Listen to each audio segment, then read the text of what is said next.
Откажувајќи ја годинешната манифестација, организаторите на салонот на автомобилите во Детройт објавија дека тој во 2025-та се враќа на стариот термин во јануари. Во нивното образложение се вели дека така одлучиле после разговорите со бројните партнери и веруваат дека тоа ќе го реанимира.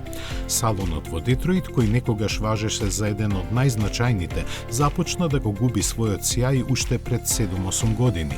Заради тоа организаторите решија во 2019-та да го поместат во потоплите летни денови, но пандемијата привремено ги спречи во реализирањето на идејата.